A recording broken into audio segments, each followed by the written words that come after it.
After 37 hours in transit, we are finally arriving at our final destination. It's actually my first time in Belgium, and I'm excited to finally try the Belgian waffle. Brussels Airport.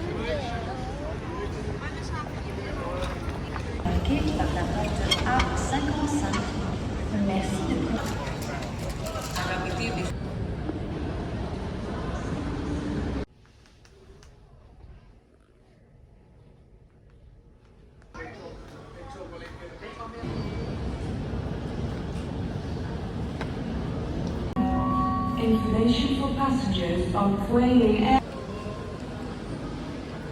Buy 6 donuts, get 2 free. Tickets to get to the city center. This is just the beginning of the trip, and it seems like most of our transactions will be cashless. So it costs 10.8 euros per person from the airport to Brussels Central.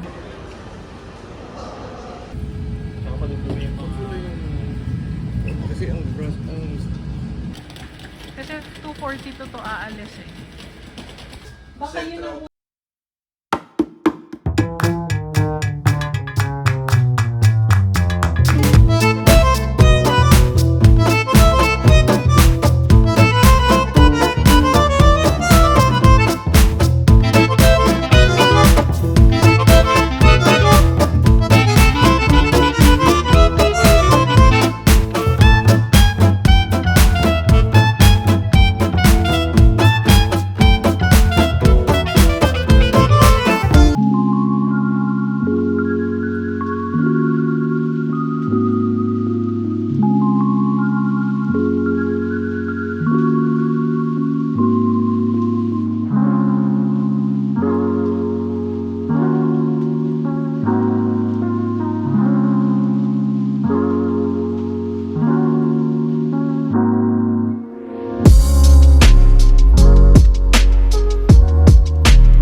So this place looks very much like the Galleria Vittorio Emanuele in Milan, but in a smaller scale. It's lined with shops selling chocolate, lace, and other fine crafts that Belgium is known for.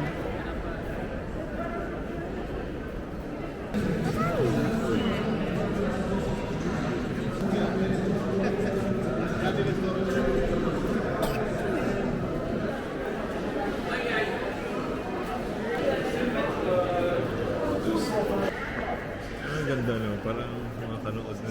Yeah.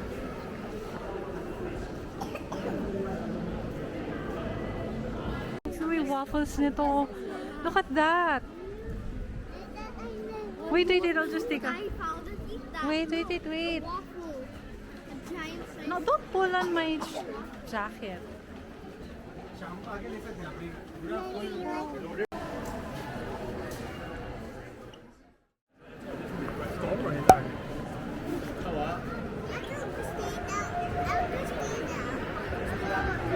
Graduation ceremony.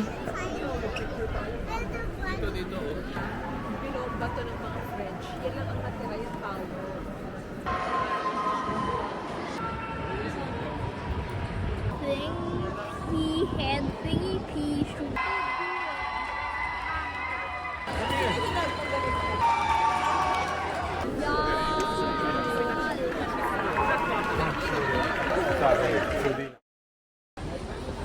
Out of everything that Belgium has to offer, it's the waffle that I looked forward to the most. And this was my chance to try it. I got one with just sugar on top and it was good. And my husband got one topped with pistachio and chocolate and it was good too. Bumili ka pa ng $1.50. Mama, what's that song again?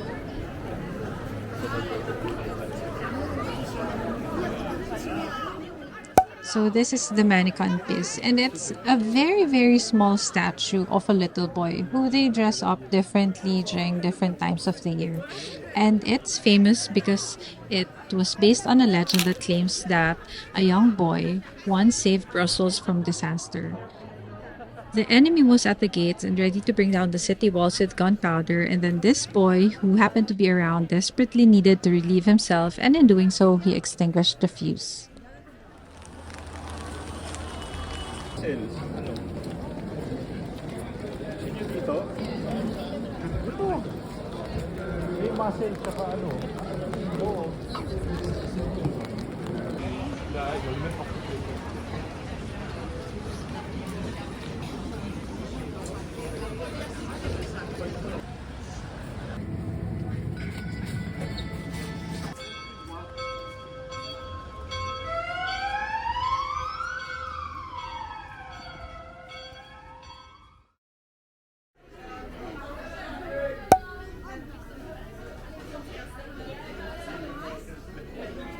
Gusto mo kainin?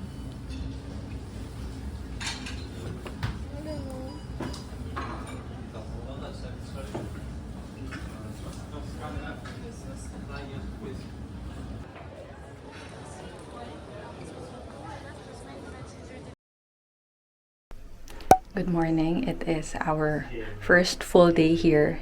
We are in Brussels, currently Brussels, Belgium. This is actually day 2 already. Day 1 consisted of flying to Singapore, staying there for 12 hours, flying another 12 hours to Copenhagen, a 4-hour layover, and then flying for an hour and a half to Brussels. And now we're finally at our first hotel. This is Novotel in Brussels. This is within walking distance to the Brussels Central station. Kasi may Brussels Nord or North, Midi or South, and then there's Central. So this is that. It's within walking distance to that. Okay, this is what the room looks like. Once you enter, there's a door in front of you, and that leads to the room. And there's a door to the right that leads to the bathroom. And there's a mirror right here. And there's like a coat, hindi pala coat, a little storage area. And you got the shoe mitt, sewing kit, and laundry bag. They're all paper. And then right here you have a space for your coat. In our case, jackets, and then our stroller, and then shoes. Okay. Now this is the bathroom. Sorry, not the bathroom, the toilet. Okay. One thing we didn't like was that water seemed to come out from I don't know which area. And when we got in, there was one tissue that was here, and it was accidentally pushed towards that. There was no stopper like on this end, so the toilet paper fell. It would have been fine, but because there's a leak, we don't know where it's coming from. There's a small puddle there, and okay, that tissue will no longer be usable. As Filipinos or as Asians, you definitely need the bidet, which is non-existent in this toilet. So I'm so glad we brought this along with us. This is a foldable bucket. It's for camping, but I brought it for plenty of reasons. This is reason number 1. So when the toilet is separate from the shower or the water source, we can just fill it up with water. And then I have my portable foldable dipper, which lays flat when you fold it, and soap. We have kids, we need to wash some pots besides our own soap. This is really helpful. So there's that. Okay, I'll get in. Sorry for the noise, the kids are watching. This part first. This is the bathroom.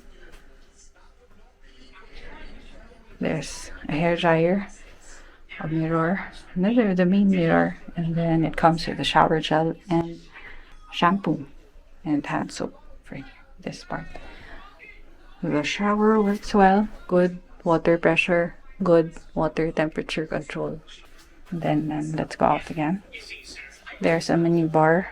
Can call it a mini bar. This fridge and the vault. Anyway, we're staying here for 2 nights and we were given 1 bottle of water. If you want to buy this, it costs 3 euros per bottle. I don't even think this is 1 liter. Yeah, it's just 500 milliliters. And what came in handy was bringing snacks, noodles, and cutleries. The disposable cutleries you usually get from various places. We brought them and we definitely used them because on the first day pa lang the kids asked for cup noodles. Okay, I brought some cup noodles. Absolute favorite. Another favorite. And I learned about bringing this because the last time we were in Europe, we were looking for this and we couldn't find any in the supermarket. At the time we were in Zurich. And what else? But last night when we went to a supermarket, we went to Carrefour, I actually found a lot of options for noodles. So I guess it depends on where you are. But I think that yesterday, since we were traveling for quite a long time, and definitely needed some hearty, not really comfort food, but naman comfort food din yun, came in handy because kids asked for it and it was cold and the noodles have the top. We are not currently using any air conditioning, but they do have it. I think it's turned off because it's quite cold outside.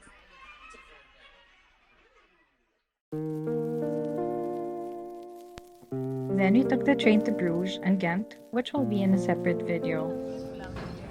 Sip lang.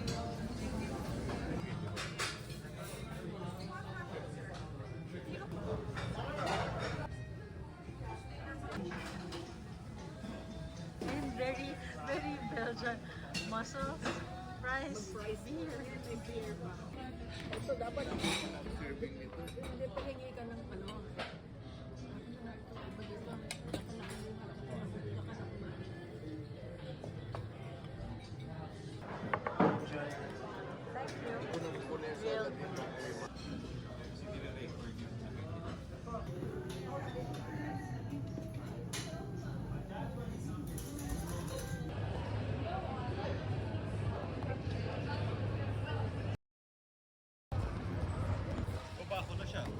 Kunin ko.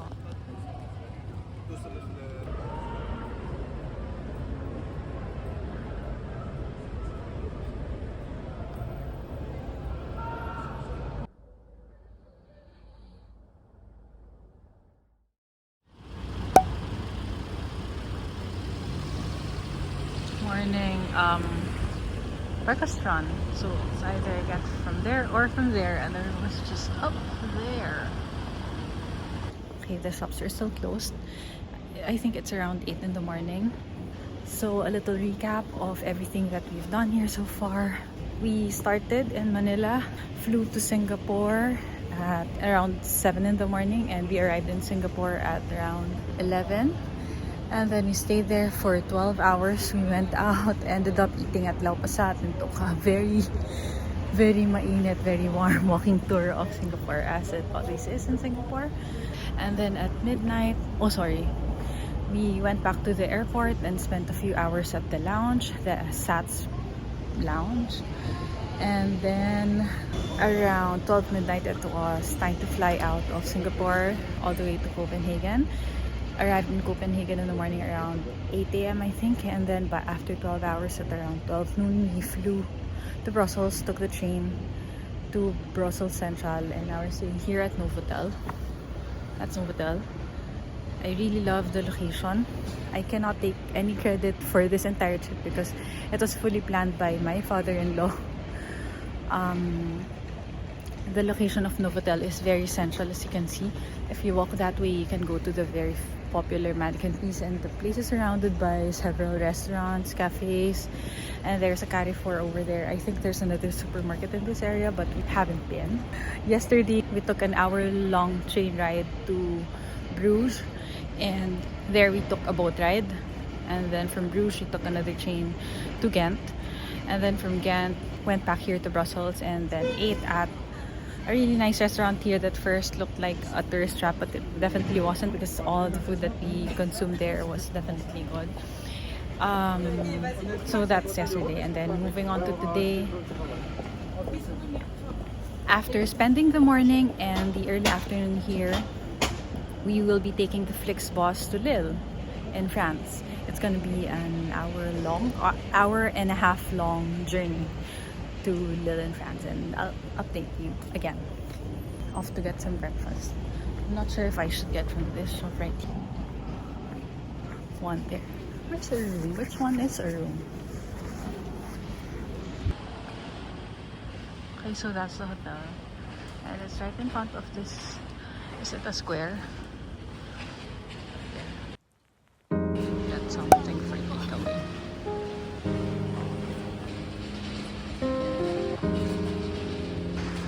Look at that.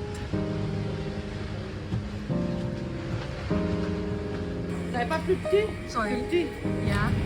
50. Thank you. These for the boys. I got it from this spot. Go food of yourself. Anyway, there's also a taxi stand right outside of the hotel, so convenient. My typical elevator selfie after grabbing food for the boys.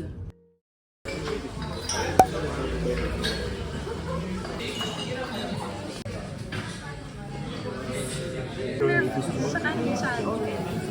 We'll take a picture of you. You're welcome. It's a pleasure for me. Syrup.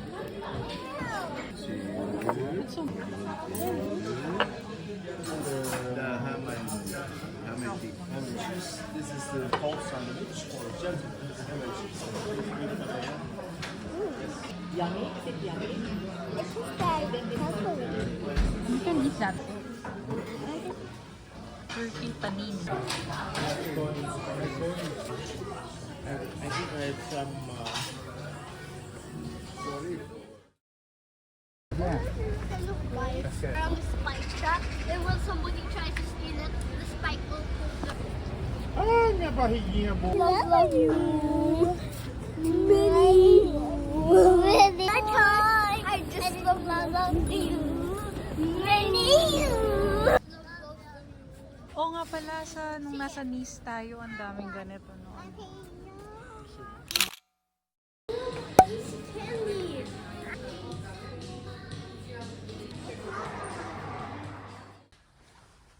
Saying goodbye to this view. Thank you. Thank you. Sunod ako laba. Be very quick lang. Thank you. Thank you. Thank you.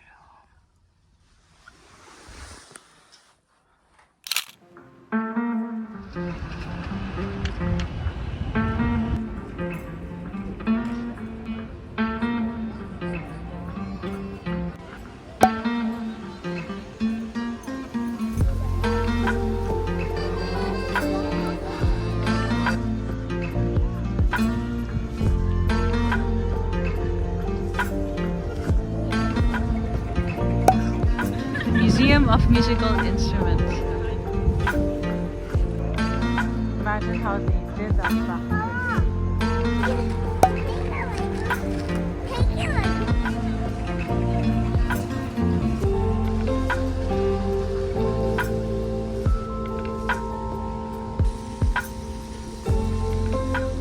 Guys, today Napoli is what country is Canada? I know. Huh? Belgium. Belgium. Yeah. So, what was your favorite part, Lala? The food, definitely the food. Like Belgian waffles? Waffles, Yeah. rice, and the trip to Bruges and Ghent yesterday. Really? The boat ride. Oh yeah, I remember that. Okay, guys, let's look. Oh wait, what is that? What's that? favorite mo kinain? Ice cream. I agree. As a practicing Catholic, visiting Europe is a dream come true, and I feel very privileged to see such beautiful churches in different styles. But let me share the difference between churches in Europe and those back home in the Philippines. Aside from the ones in Europe being definitely more grandiose, the use of the structures has shifted. They're mostly used for tourists to visit, and some are even being converted into spaces for non religious activities. While back home, churches are used for its intended purpose to worship God.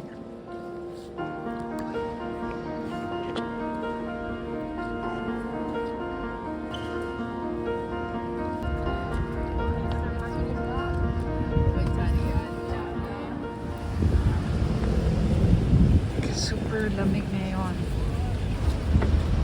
Nakalagay feels like 9 degrees.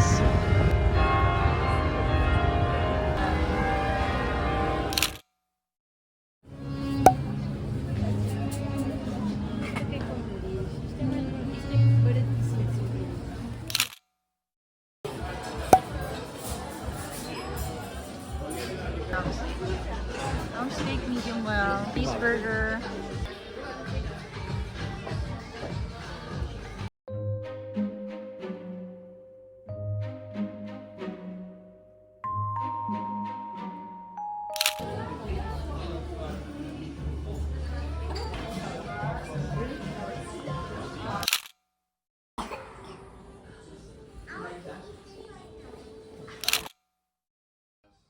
Don't touch it. He was like, you want? I didn't want. Okay, so we are leaving Belgium. What is your impression of Belgium on your first visit after seeing Brussels, Ghent, and Bruges? It's nice. It has like good designs. Except it doesn't follow like the modern day designs. It follows like the ancient, like like when you make the sculptures. Thank you for reaching the end of the first Belgium vlog, and do stay tuned for the next one where we visit Bruges and Ghent. Until next time, and do not forget to like and subscribe. See you soon.